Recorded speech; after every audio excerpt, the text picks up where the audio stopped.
I'm David Wilcox is my name. I've been a professional musician for over 50 years, at first as an accompanist to other artists, and then started my own groups, which has been going for a very long time. And you're listening to Talking Blues.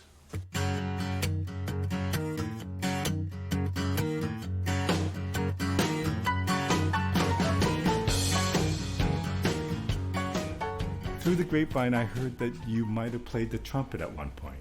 Yes, I did. Not very well, but in high school, I played the trumpet. And the main thing for me, well, first of all, I went to summer camp and met a guy who was light years ahead of me. He became a professional trumpet player. Nice guy, but so he also played the guitar, and I was a bit ahead of him. So we got along well. He was a very nice man. But he was so far ahead of me, and he didn't seem to practice much. And the other thing is, on the trumpet, if you make a mistake, it can sound funny, which isn't very good because if you start laughing, you can't keep playing. And so on the guitar, if you make a mistake and it's a funny one or anything, I think you can chuckle and usually no problem. So the trumpet came after your guitar.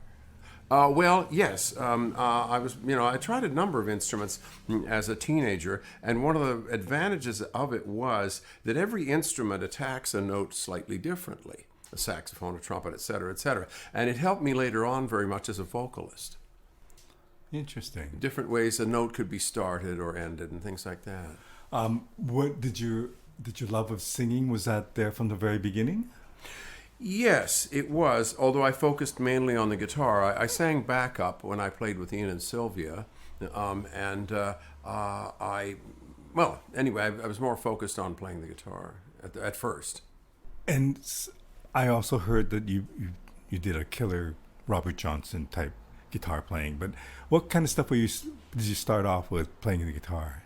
I heard the 50s radio guitar players, Scotty Moore with Elvis, Chet Atkins was a big hero and is a big hero, and Buddy Holly, and I think Tommy Alsop, who plays on some of the Buddy Holly records. So those were my the first people who really turned me onto the sound of it. But ironically, I heard an Ian and Sylvia record when I was in my mid-teens that just killed me. It's called Ella Speed, sung by Sylvia. It's a Leadbelly song. And the guitar was played by John Harold, and he plays brilliantly on it. And that was when I really, it solidified. I just galvanized me. I just had to do that or try. Would it be correct that at that point that you thought, this is what I'm going to do? I want to grow up and be a musician? That was, well, yeah, pretty much. But I think when I saw Doc Watson a little later, and then B.B. King, those were the people who just really made a fantastic impression on me. I remember walking out of a coffee house in Yorkville after seeing Doc for the first time and thinking, I have to, I didn't know you could do that with a wooden box with strings on it, and it was so magical. So I started playing more seriously then. And at that point, I know that you first started off in the folk scene. Yes. Can you talk about what that David Wilcox would have been like to see? Well, I started going around to open mics, and I gradually developed my appearance. You'd get on they'd give you 2 or 3 songs or something like that, and I started really working on it and doing tricks with the guitar and putting it up in the air and playing with one hand and all that stuff, And I got to the point where I could finish my little, 2 or 3 songs with my best song. And then the boss might come over and say, you can play another one, right? And then finally I got to where I could finish with a good song and save the very best song for the after song. You know what I mean? They'd come back and play one more now, and that would be my real killer showpiece, whatever it was at the time. And boy, do I remember the first time the boss came over to me and said, if you come back on Friday night, I'll give you $20 and play some songs. So. Wow. Can you maybe recall what some of those best songs were? Well, let's see. There's a version on one of my records of When David Was a Shepherd Boy, Play on Your Harp, Little David. One of those. Also Aberdeen by Booker White. Booker White showed me how to play Aberdeen, which you drum on the guitar and you can flip it around and stuff. It usually got a pretty good reaction. So those were some of them, Okay, so the question is, being a folk musician in the folk scene, how did you get the Telecaster? How did you become electric? Okay. I was very prejudiced against electric guitars. I was a real snob, and I thought it took no talent to play one, right? Okay, so a friend of mine on the folk scene named Doug Bush had a pawn ticket on a Telecaster. And he wanted to sell it to somebody, so I scraped up $100, I think, or something like that, and got this pawn ticket and paid whatever was owing on the Telecaster. Right, and so I had an electric guitar, and I got a cheap little amp in my basement, which Leon Redbone played through at one point, and I'd sure like to have a photograph of Leon playing a Telecaster, but I saw it myself. Anyway, so that was my electric guitar, and I wasn't that interested in it, but I did play it. I was mainly playing acoustic a lot, skipping a lot of school, listening to Blind Lemon, Robert Johnson, and Blind Blake killed me, and trying to learn that above all else. Okay, you mentioned Leon Redbone. Because of the documentary I worked on, and you were kind enough to answer a few questions about Leon, I kind of associate you with him in that time period. Mm-hmm. The other name that came up was Rafi, and I don't know if you played with Rafi a lot? No, I knew Rafi, and he was a very nice man, and a bunch of us, there was a music store on Yonge Street, the Mill Wheel, and Rafi, I think, lived above it. I'm not sure, but he certainly spent time there, and so did I. And we were part of the same circle there. But okay. I never played with him. Oh, okay. So now you get this Telecaster. Would it be fair to say, if that friend of yours had a Stratocaster, that you might be a Strat player today? Probably not, because I did buy a Strat after that and play that for several years. So I've sort of been, attracted to whatever guitar felt right in the moment, but generally Fender solid bodies. So you start to play the electric. How are you feeling about electric guitar players at this point? Still thinking I'm real snob, playing acoustic 90% of the time, right? And then I'll tell you what happened. I heard that Ian and Sylvia, they had the Great Speckled Bird by then, and Amos Garrett was leaving. All right, so there's no way that I'm going to replace Amos Garrett in the Great Speckled Bird, but I knew that if I didn't take a crack at it, I'd regret it the rest of my life. If I didn't at least speak up and say, give me a chance. But that's pretty courageous. Well, thank you. Thanks. I'm serious. Thank you. And so I knew somebody at a music store who had Ian Tyson's phone number, and I bugged him until he gave it to me. And I phoned Ian, and I said, please give me an audition. And he said, well, why? You haven't worked at anything at our level. And he was quite skeptical. And I said, what have you got to lose? And so he let me come over to the house, and I auditioned, and I got the job. Okay, so how do you think, what is it about you that got you the job, you think? Well, I've speculated about that a number of times over the years because I don't understand it. But I think probably the fact that I didn't showboat and I tried to phrase around the voice. I didn't step on him when he was singing, and that's really important. And that was just, I had fairly good phrasing already, And how did you know not to step all over him? Just my natural sensibility as a musician, what sounds good. Right. But, in other interviews that I've heard you talk about where you were musically at 21, mm-hmm. It didn't sound like you were totally confident about your capabilities. And even when you talk about doing this audition, it was just a real long shot. Yes, extremely. So when he said, maybe you can join the band, how did you feel? It was still, to this day, many years later, it's still one of the most amazing experiences I've ever had in my life. To go from being a kid in North Toronto who's playing in his mother's basement, has dropped out of school, is not an athlete, was a terrible scholar. That's an insult to the word scholar. To all of a sudden doing what I was doing. And I hope you don't mind, I'll mention I should have an Oscar. Because the most money I'd ever made was playing electric bass in a band when I was 17, a pickup band with fake ID in a bar for a week, right? I made $100. Ian, we stood on the steps of the house after the audition, and he said, well, if you get the job, and this is in July, you'll make about $8,000 between now and Christmas. Is that okay? And I said, yes. or something like that. I said yes, because what am I going to do, But I mean, I bought my mom a fridge for Christmas. It was sort of announcing to the family I've arrived. I mean, I hadn't arrived, but So I'm curious that little kid who was practicing in your mother's basement, what did your mother think about your pursuit of music? Well, she didn't like. She liked music, and she. Okay, here's the thing about my mother, who was somewhat of a tortured soul, single mom, and raised two kids as a writer for television.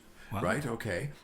She would get on me very, very intently about being a good student because she hadn't been able to go to university because partly the war, World War II, but also because she was a girl. Her mother wouldn't agree to let her go to university, and so she never did. She audited classes later in life. But anyway, so my mother was on me to be a star student, in life's lottery. Somebody said they wanted Einstein and they got Frankenstein, So, okay, but she bought me guitars and tape machines, and by the power of example, following her passion, was louder than any words she could have said. Wow.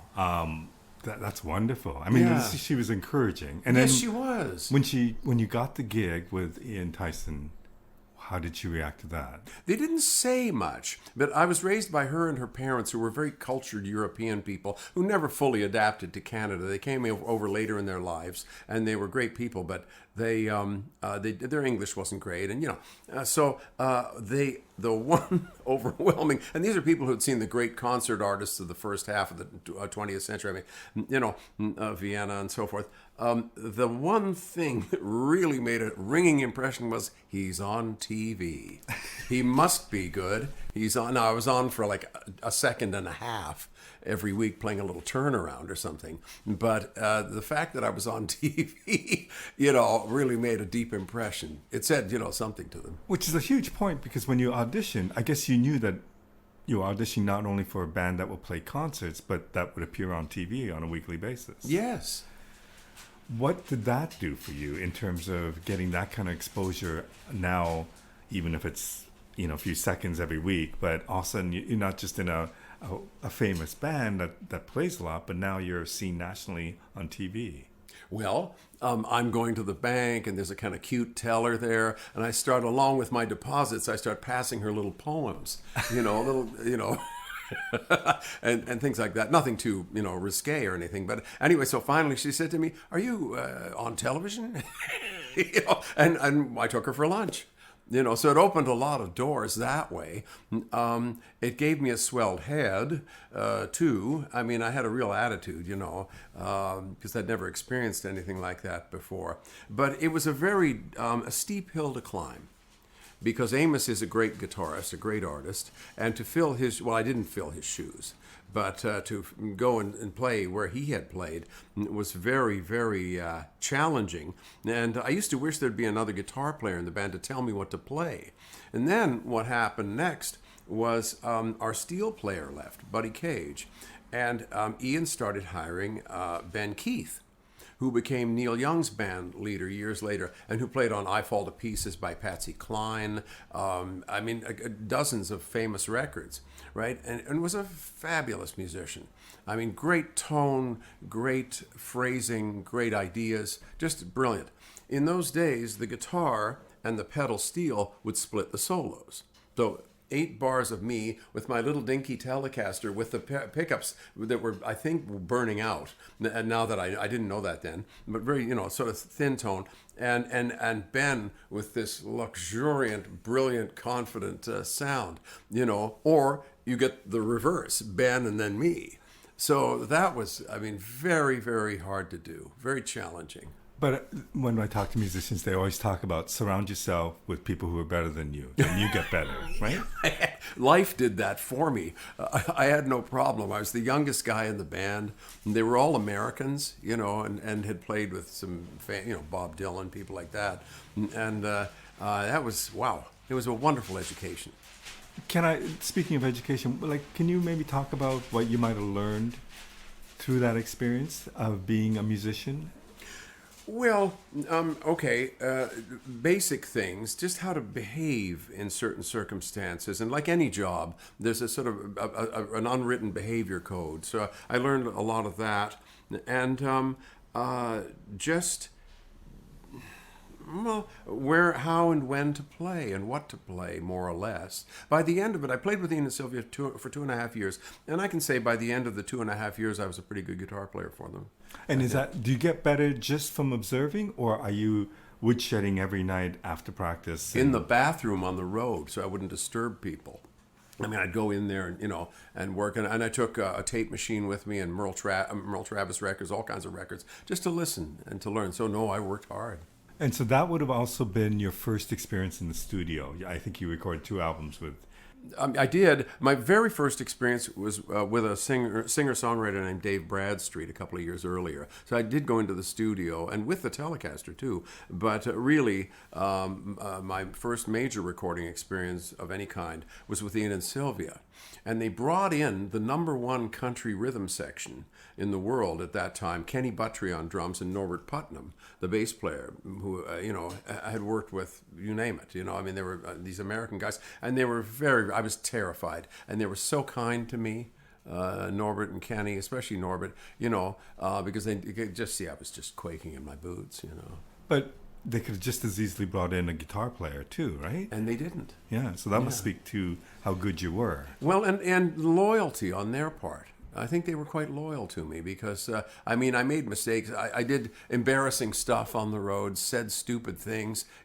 I was a baby, and they tolerated me and they kept me on. And I never, when I left, I did it voluntarily, which is a wonderful thing. And the lessons that you learned, was it spoken to you that Ian might come to you and say, you should do this? Or was it just observing what people were doing that made you think I should do that? A combination of both. Sometimes they said, don't play so much over here, or you're playing too loud, or whatever. And I was, so a combination. So musically, where would you have been on your own at that point? Like playing with Ian and Sylvia would be one thing, and that was your job.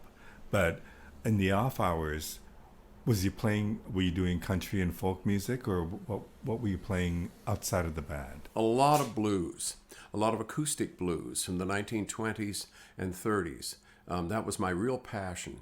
I liked country music, but when Ian and Sylvia hired me, I had one Buck Owens record.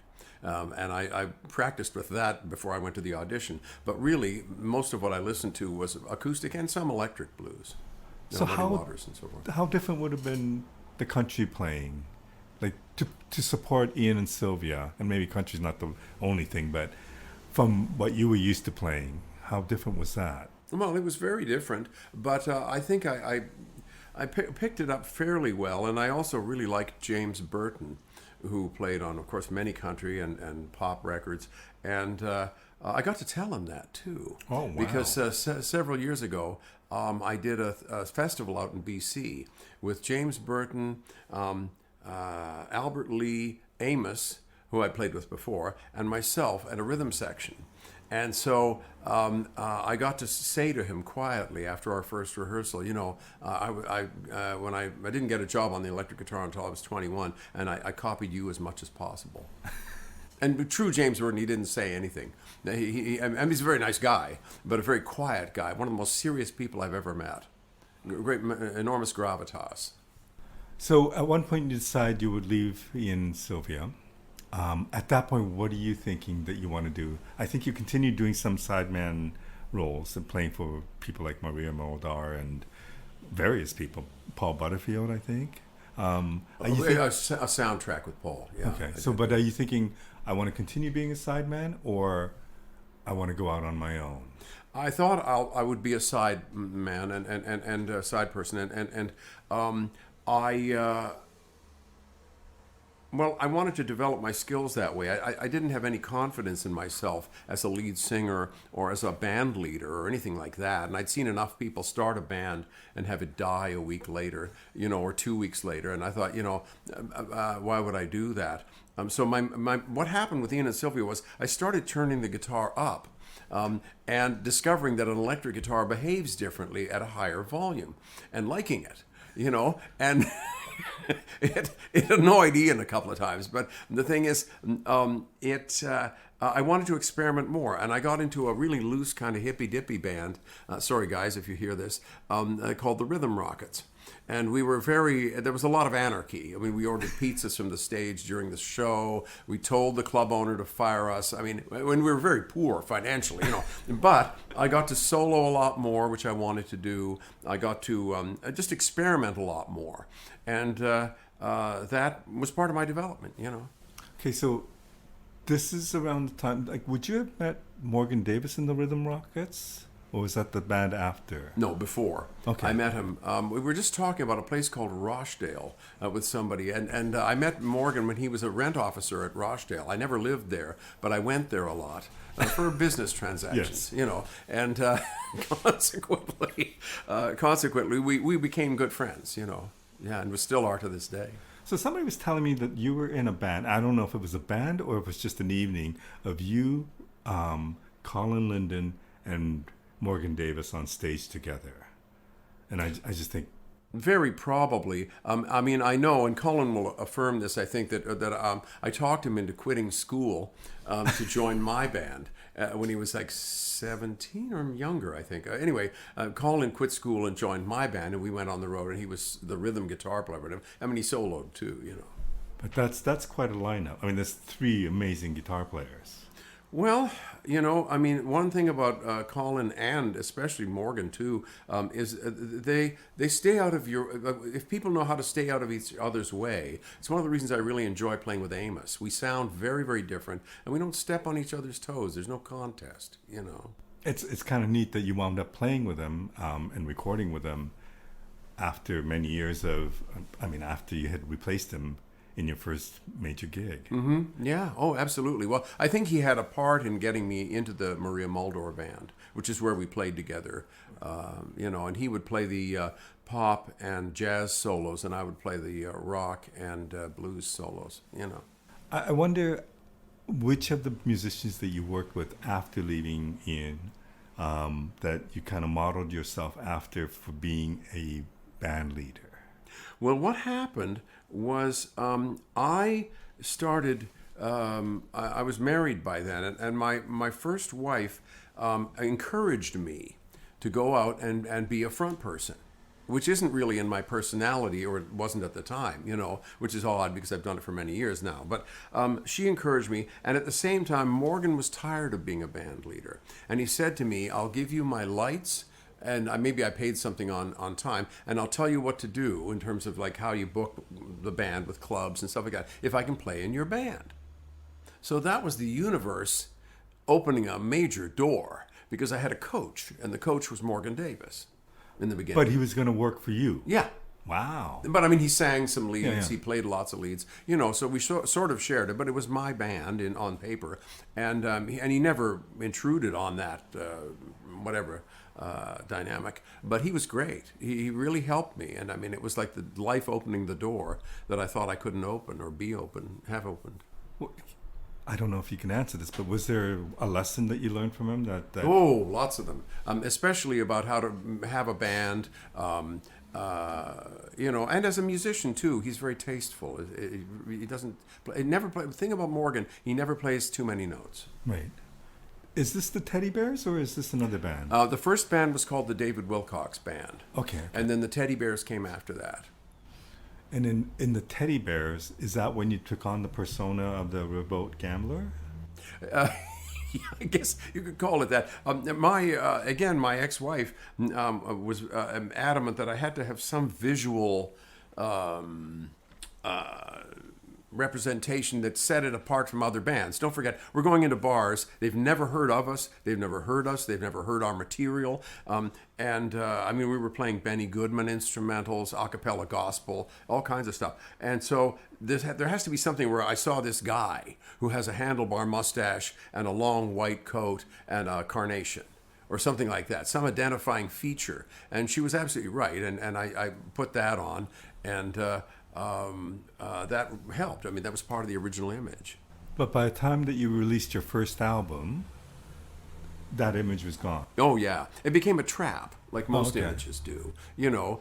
And so I shaved the mustache off, much to the consternation of our little cult fans or whatever they were. You know, there were people who really didn't like it, but I shaved the mustache off, and then cut my hair, and yeah, I was pretty much through with that by then. So I get the impression from speaking to people who saw you back then that you had mentioned Benny Goodman instrumentals and a cappella material, and that you were musically, as it was said to me, it was a musical soup Yes. that you presented. And that there was a lot of, I don't know if it's shtick is the right word, but there was a lot yeah, of... hell yeah. I used to raffle off a set of invisible dishes to an audience member and then be unable to find the prize. You know, I mean, all kinds of things and silliness and, you know, because I wanted to keep them entertained. It was very hard. It's hard to hold an audience if they've never heard of you and they paid $1 to get in. I mean, they think, well, you know, what is this guy, you know? Okay, so what changed? Because I see you in the last number of years that I've seen you, you don't talk a lot on stage. No. Your music, I mean, now it's your music, but you don't do Benny Goodman instrumentals, a cappella. Well, maybe you do a cappella, but No. But the musical genre, the musical soup has gotten more narrow, as not as wide as it was presented to me that you did back in the 70s and 80s.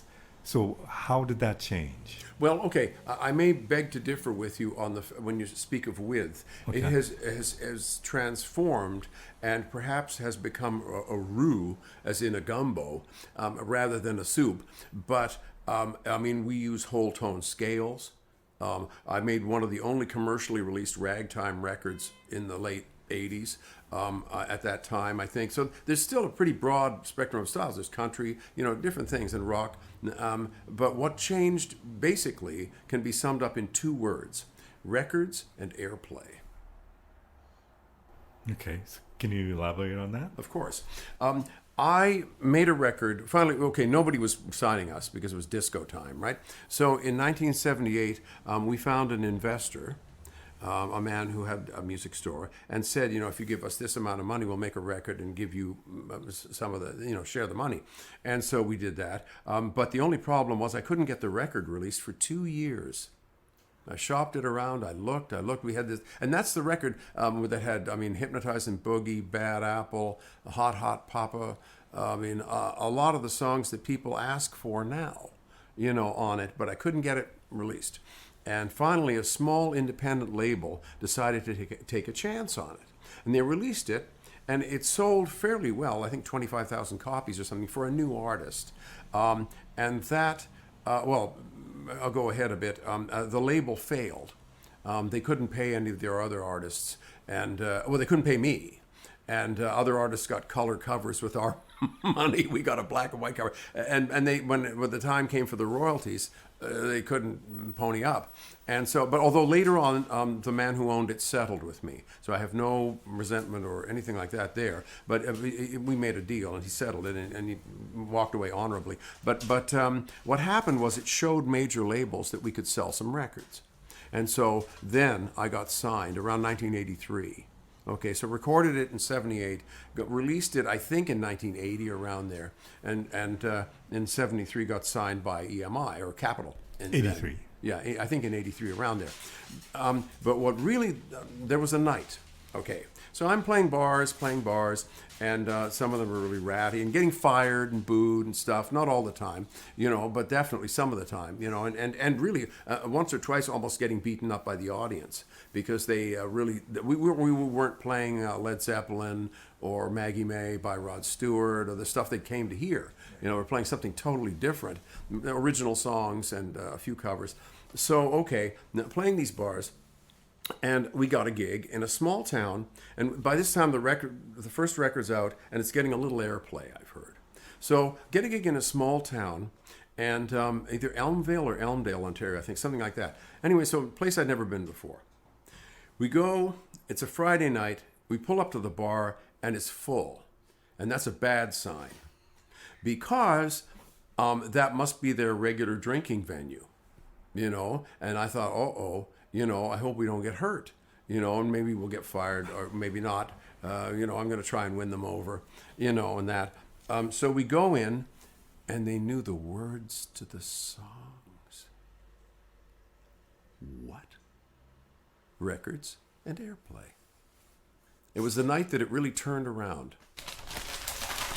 Oh, This is the album. that's it. Now, is which pressing is that? Do you mind if I look at the back here? All right. That is the original pressing, which is apparently better than the other one. But that's it. Yeah, that's the Freedom Records. Yeah, So- that's my first record. Yeah. It was kind of risky to do an album in late 70s, 77, 78, when disco was the thing.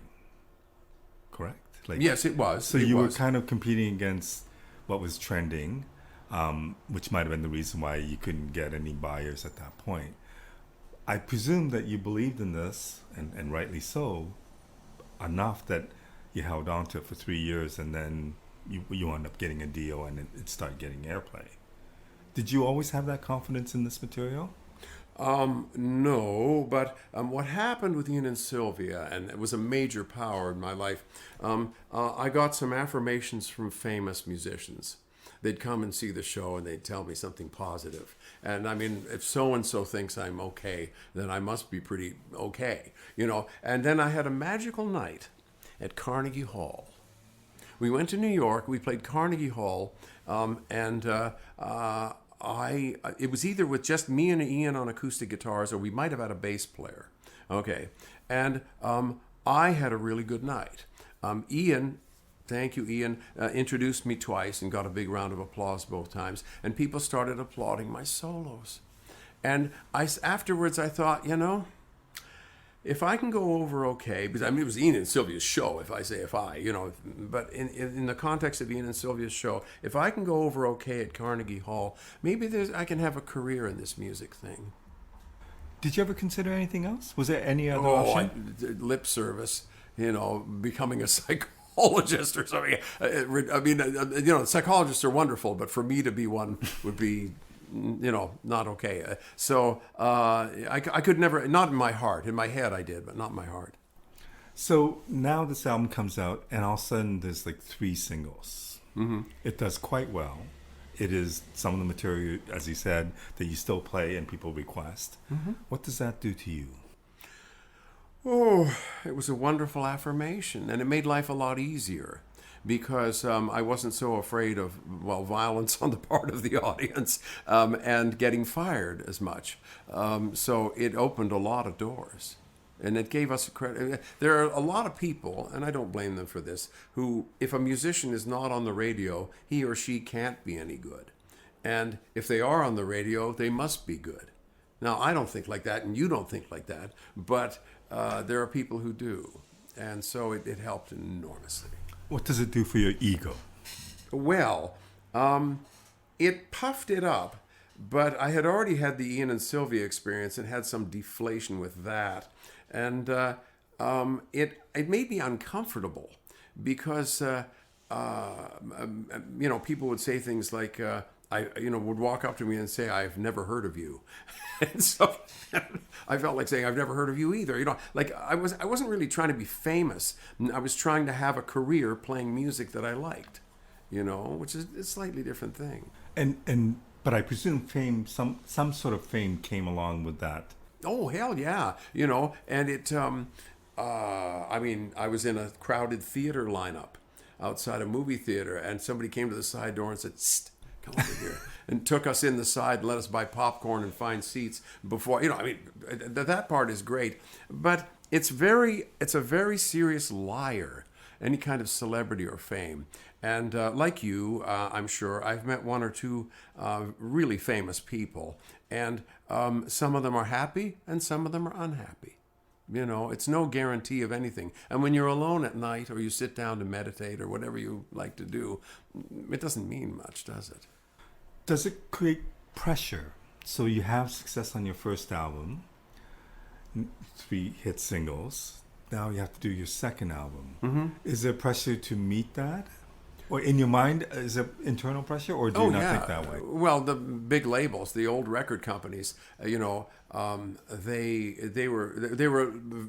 put a lot of pressure on you. But I discovered something wonderful early on that they'd have ideas of what you should do.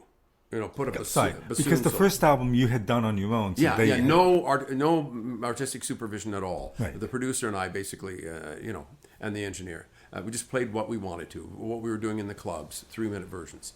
The second album and afterward, the record company would have an idea, like put a bassoon solo on every song, or wear purple clothing all the time, or take your teeth out, or, whatever the idea was, some insane bad idea.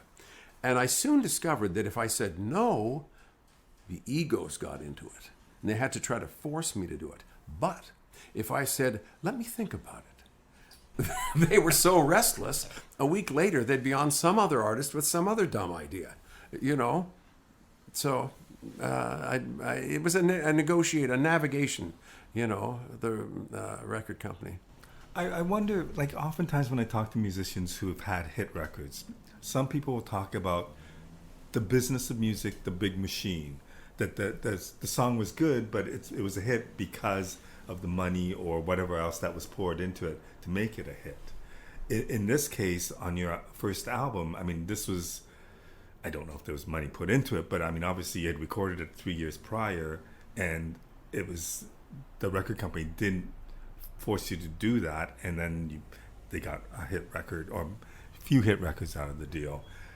Was that pressure always still, like, wouldn't you come in with the second album saying, well, I kind of know what I'm doing, as opposed to having to deal with that pressure?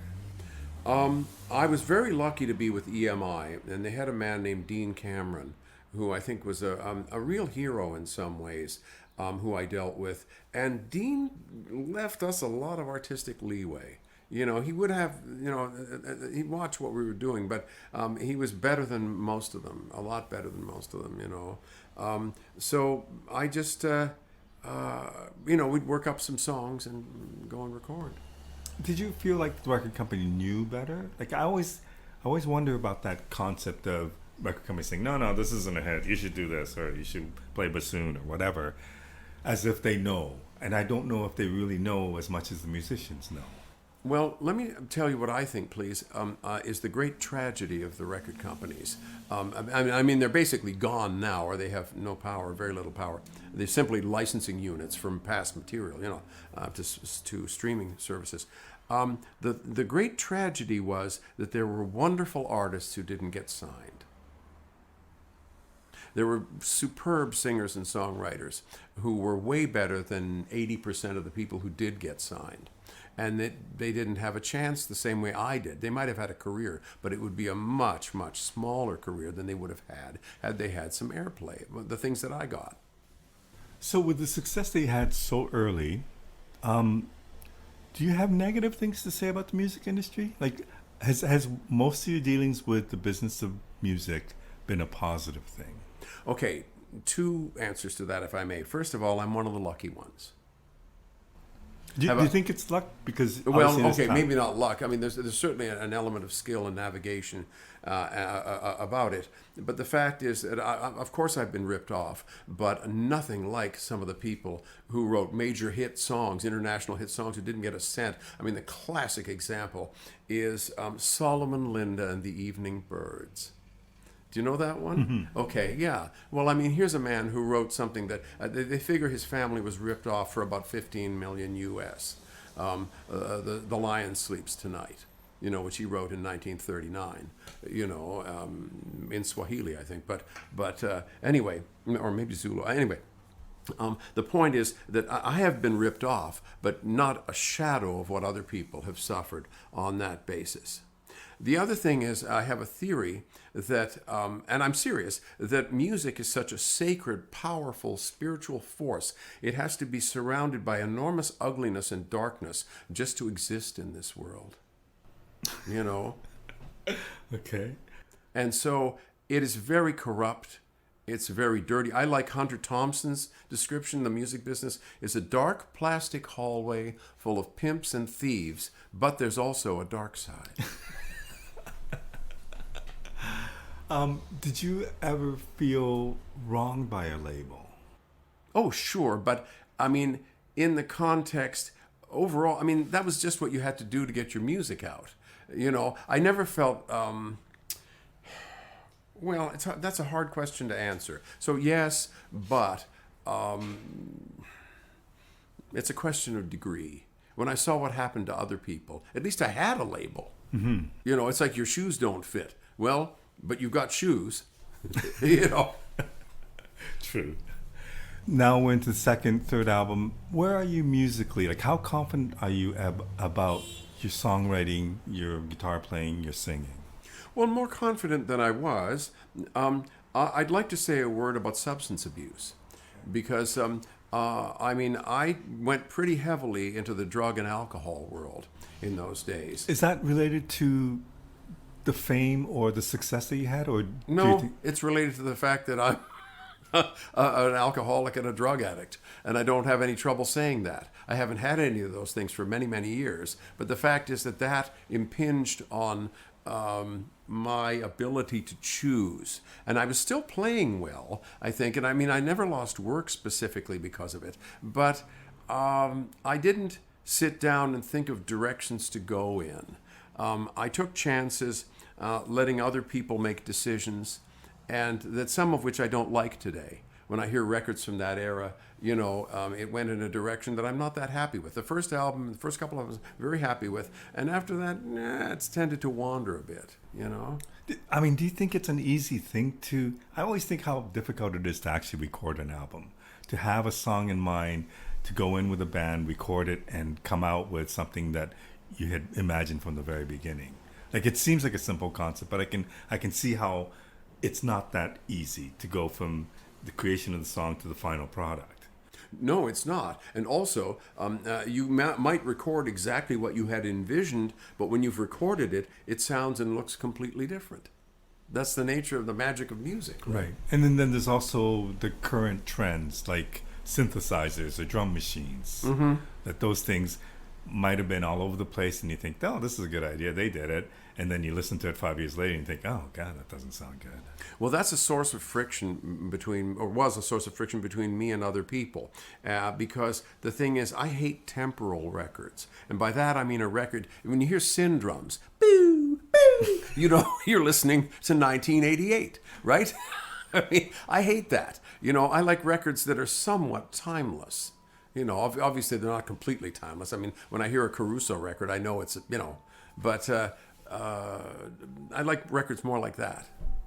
Speaking of which, I know you have a musical taste that's really wide. Do you have a love for opera? Yes. Specifically, some of the singers. I don't go to the opera much, but Caruso has been an enormous influence on me. Best crescendo of anybody on any instrument.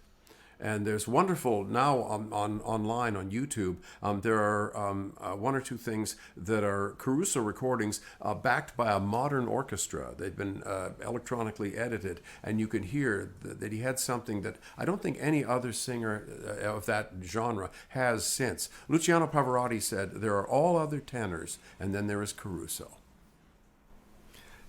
You didn't have a desire to be an opera singer? Not in the least. Okay. I don't look good in tights. No. Getting back to this issue of substance abuse. Yes. At what point did you realize this was a problem? I mean, was there a point that you realized that it was a problem? Oh, yeah. Well, basically I realized how much I was lying to myself. All the classic lies that addicts tell. Anyway, go ahead. But your playing wasn't affected by it. Oh, it was affected, but I mean, I think that well, okay. I don't know if this is germane to the conversation or not, but I had a lot of debate with myself over the relationship between drinking and drugging and creativity. Right, which many artists have books on the subject, everything else. And what I came to the conclusion that there are some people who can sing, write, dance, paint better after a glass or two of wine or a joint or something like that. But I'm not one of them because I can't stop. So therefore, it deteriorates the quality of my creativity. And did you hit rock bottom, or did you realize, this isn't good, I should just stop and turn myself around? Inside my soul and myself, I definitely hit rock bottom. I mean, I still had a place to live, and I was still playing gigs. But the idea of rock bottom is it's a subtle term in a way, because some people think it means you wind up on the street with nothing. Well, I didn't do that, but I wound up as low as I'd want to go, you know? And how difficult was it to change?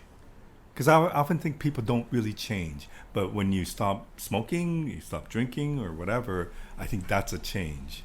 How difficult was that change for you? It was difficult, yes. But I reached out for every bit of help I could get. I mean, my doctor, I read books on it, I talked to people, I did everything I could, because it was obvious that I was either going to hit the ditch, or, well, I was already in the ditch, but it was going to stop or kill me, or I was going to, stop drinking and using. And And one of the results of that is that you, I believe, help addicts and I do. alcoholics. Yeah. I love doing that, And the thing is, I have to say that a lot of the people that I drank and used with are dead. And some of them were younger than me, and not from overdoses or anything like that, but it's so debilitating. Now, let me also say that there are people who can responsibly drink, smoke pot, do whatever, and including the other drugs, whatever they choose, and not be harmed by it.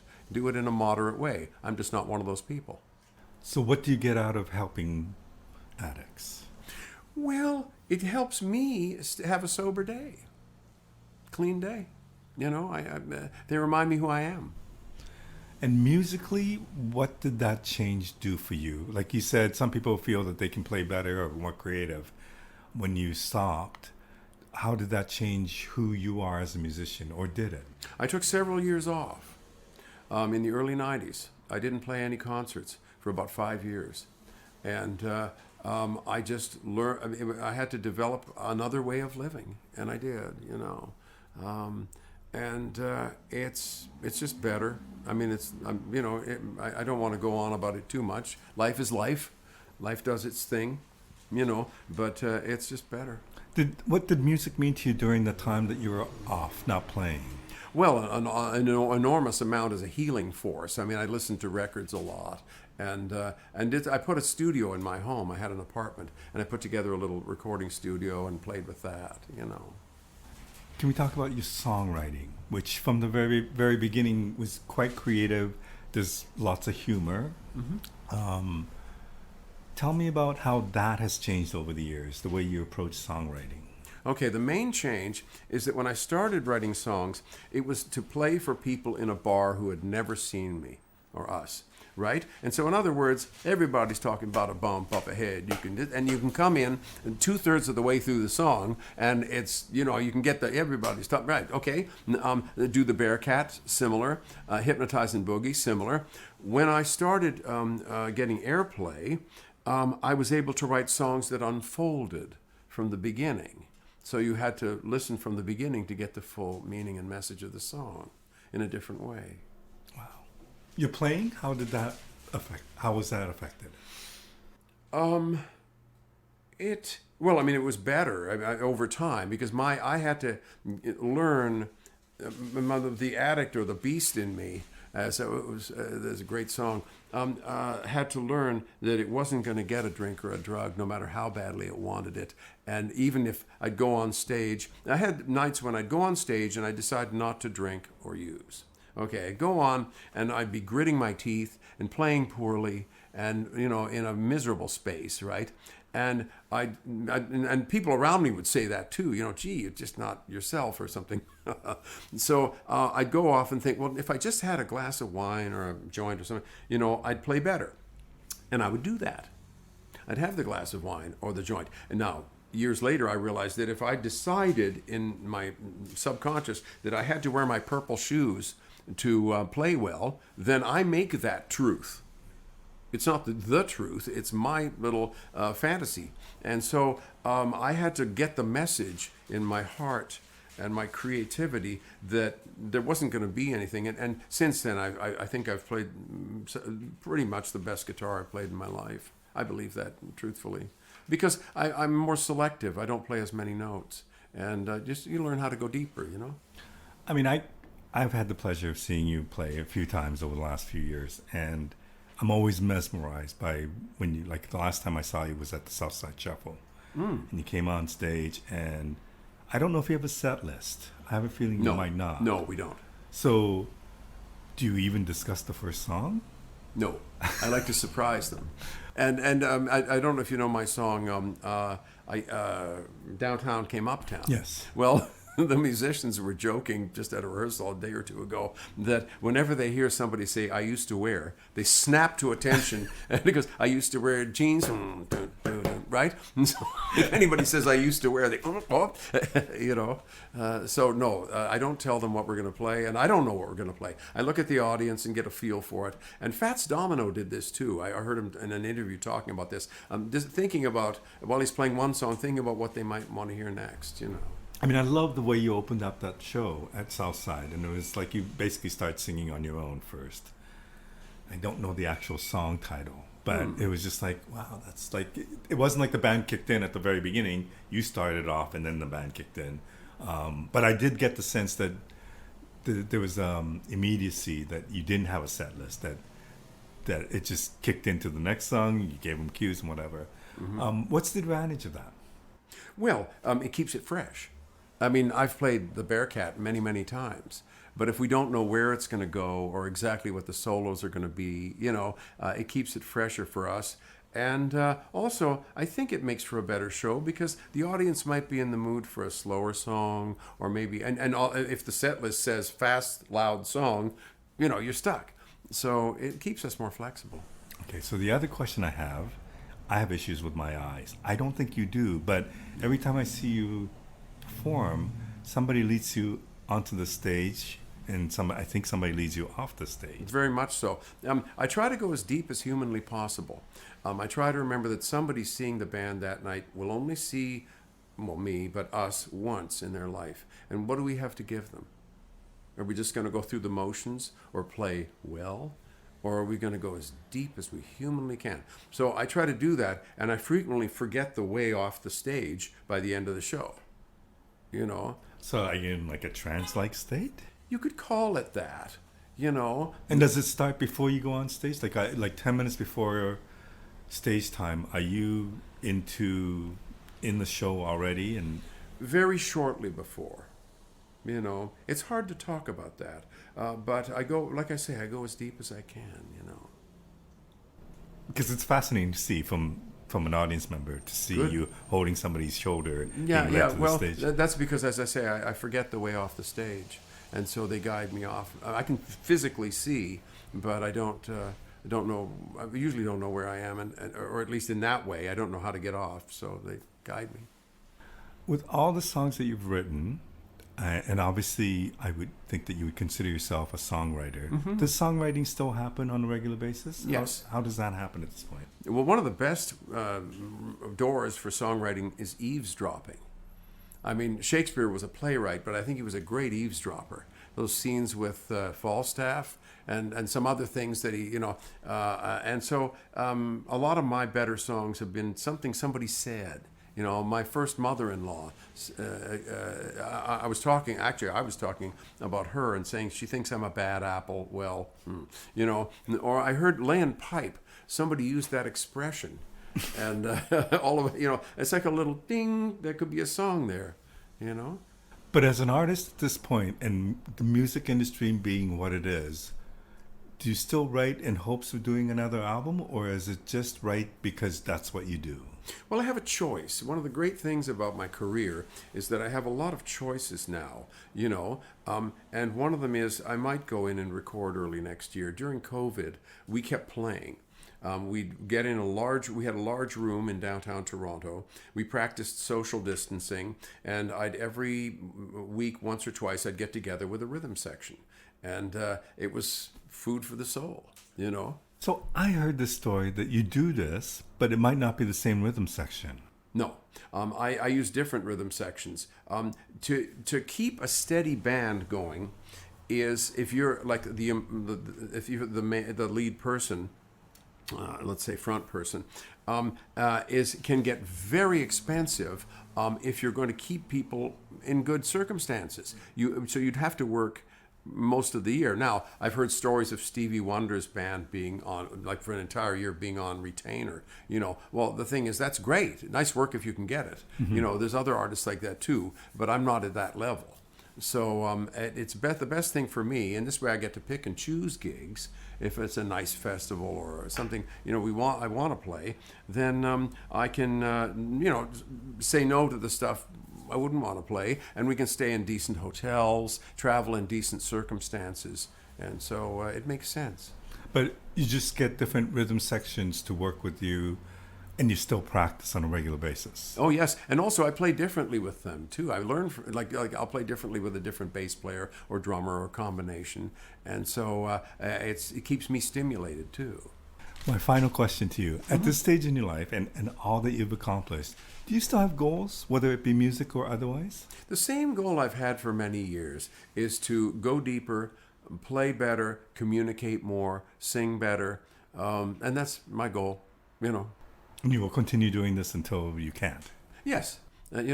Somebody told me recently when I was 8 years old, he was a guy I had known through his sister told me, and I hadn't seen him in decades, but he said that when I was 8 years old, I said, I'm going to be the best guitar player in the world. And the thing is, of course, there's no such thing, but that's always been my desire to be a good musician, I just want to show you something. Yeah, sure.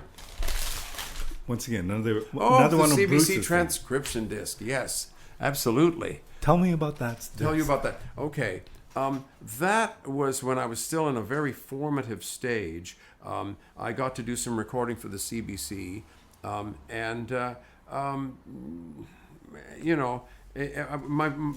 my sound as an artist wasn't fully formed, I don't think. But I mean, there's wonderful drumming on it. I got a great drummer from L.A.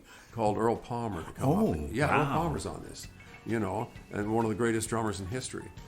And how did you manage that? well, he was in Maria's band. Oh, right. And I knew if I got to make records ever as a front person, I wanted to have excellent drumming. So that it was essential. I don't think you can make a really good record without a good drummer if that's the kind of ensemble. And so he was given another name, like somebody else's name was on the contract. We weren't supposed to bring in American musicians, but brought in Earl, and he played it. That's him. Wow. As I said, this is a real honor for me. I've admired your music playing and your concerts for many years, and it's a real thrill for me to talk to you. Thank you so much for doing this. Thank you. Enjoyed talking.